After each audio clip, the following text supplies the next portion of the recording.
ওয়াকফ সংশোধনী আইন 2025 বাতিলের জন্য আমাদের ধর্ণামঞ্চ ছিল। এসআইআর এর নামে নাগরিকদেরকে যেভাবে হয়রানি আতঙ্কিত করার চেষ্টা হচ্ছে সেটা বন্ধের জন্য, এই ভোটার বানিয়ে দেওয়ার যে চক্রান্ত হচ্ছে এর প্রতিবাদে আমাদের ধর্ণামঞ্চ ছিল। সর্বোপরি পরিযায়ী শ্রমিকদের উপরে যেভাবে ভিন্ন রাজ্যে আক্রমণ নেমে আসছে সেটা বন্ধের জন্য আমাদের ধর্ণামঞ্চ ছিল। শান্তিপূর্ণ ধর্ণামঞ্চ। কলকাতা পুলিশের জয়েন্ট সিপি স্যারকে আমাদের মেল করা ছিল, তারপরেও আমাদেরকে শান্তিপূর্ণ ধর্ণামঞ্চে বসতে দেওয়া হয়নি। আমাদেরকে সেখান থেকে টেনে হিঁচড়ে প্রশাসনিক ক্ষমতা দেখিয়ে সেখান থেকে আমাদেরকে তুলে নিয়ে গিয়েছিল। আইন বিচার ব্যবস্থার প্রতি আমরা সবসময় শ্রদ্ধাশীল, আস্থাশীল। তারা আমাদেরকে আজকে জামিনে মুক্তি দিয়েছে। তবে এই আন্দোলন, এই ধর্ণামঞ্চ এখানেই স্তব্ধ হচ্ছে না। আগামীতেও আমরা এই ধর্ণামঞ্চকে আগিয়ে নিয়ে যাব। ফেক এসটি/এসসি সার্টিফিকেট বাতিলের জন্য যেমন লড়াই চলবে, ওয়াকফ সংশোধনী আইন বাতিলের জন্য একইভাবে আমাদের লড়াই চলবে। এসআইআর এর নামে কোনো রকম ভাবে নাগরিক আতঙ্কিত করতে দেওয়া যাবে না। ওবিসি নিয়ে যে ধরনের নোংরামি চলছে এটা বন্ধ করতে হবে।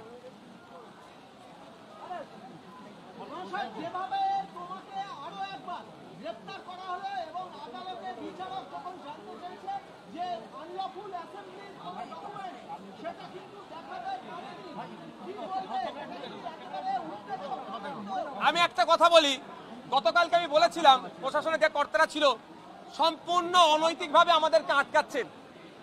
এবার আপনারা অনৈতিকভাবে আটকাচ্ছেন, আমরা যদি দুটো কথা বলে ফেলি আপনাদের পরিবারের লোকজন কালকে আবার প্রেস কনফারেন্স করে আমাদেরকে কিছু বলবে। সম্পূর্ণভাবে শাসক দলের অর্থাৎ তৃণমূল কংগ্রেসের কথা শুনে আমাদেরকে আটকানো হয়েছে। আমাদের আন্দোলনটা কেন্দ্রের বিজেপি সরকারের বিরুদ্ধে। তৃণমূল সরকার তার পুলিশকে এগিয়ে দিয়ে আমাদের আন্দোলনকে ভুলণ্ডিত করার চেষ্টা করেছে। কোর্টের সম্মানীয় বিচারপতি যে প্রশ্ন করেছেন উত্তর দেওয়ার কোনো জায়গা নাই। আমরা সম্পূর্ণ নিরস্ত্র, না আমাদের হাতে লাঠি, না হাতে কোনো অস্ত্র, কিছুই ছিল না। আমরা ধর্ণামঞ্চে বসছি, সেখানে আমাদের বসতে দেওয়া হচ্ছে না। আমার মাদ্রাসা মসজিদের জায়গা কেড়ে নেওয়া হচ্ছে। আমার অরিজিনাল, আমি এসটি সমাজের মানুষ, এসসি সমাজের মানুষ, আমার পরিবর্তে অন্যজনকে সার্টিফিকেট দিচ্ছে। আমি পরিযায়ী শ্রমিক, আমার পরিবারের লোক পরিযায়ী শ্রমিক, আমার উপর আক্রমণ হচ্ছে। আমার ওবিসি সার্টিফিকেট কার্যকারী হচ্ছে না।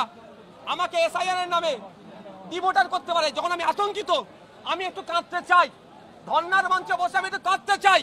এই রাজ্য সরকার আমাকে শান্তি মানে একটু শান্তিতে কাঁদতেও দিতে চাইছে না। আমাকে টেনে হিঁচড়ে, আমাদেরকে টেনে হিঁচড়ে সেখানে তুলে নিচ্ছে। এর জবাব বাংলার মানুষ দেবে। পরিবারের সকলের সুস্থ থাকার একমাত্র ঠিকানা কাঁচরাপাড়া পলিক্লিনিক বা নাইট অ্যাঞ্জেল নার্সিং হোম। কেনাকাটার একমাত্র ঠিকানা আগমনী বাসন্তী।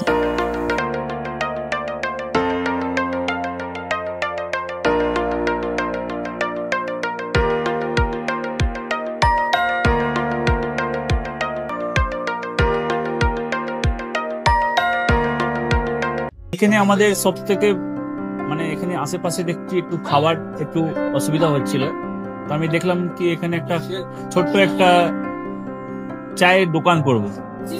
তারপরে চায়ের দোকান থেকে ভাবছি ছোট একটা ধাবা করে দিই। ছোট ধাবা থেকে দেখছি এবার একটু সাজিয়ে দিই। এই আস্তে আস্তে করতে করতে এইভাবে হয়ে যাবে আমি নিজেও ভাবতে পারিনি।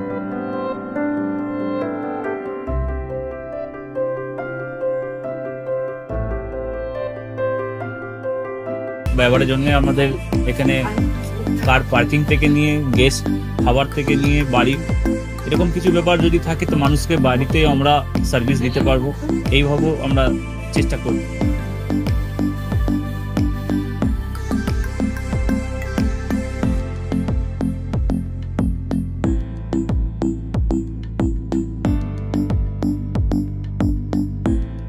একদম সাধারণ, বাইরে থেকে অনেক চিপ বেস্টের মধ্যে খাওয়াটা কোয়ালিটিটা সবসময় পাবেন।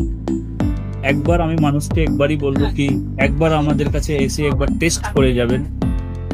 দুপুরবেলা থেকে আরম্ভ আমাদের খাওয়া, থালা, বেঙ্গলি থালা, চাইনিজ ফুড সবই আছে, একবার এসে টেস্ট করে যাবেন।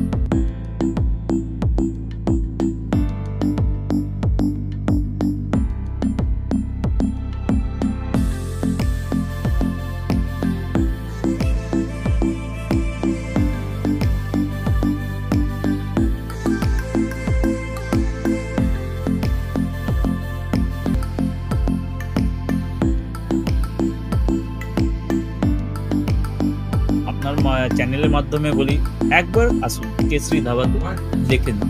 আমার নাম রঞ্জন কেশরী।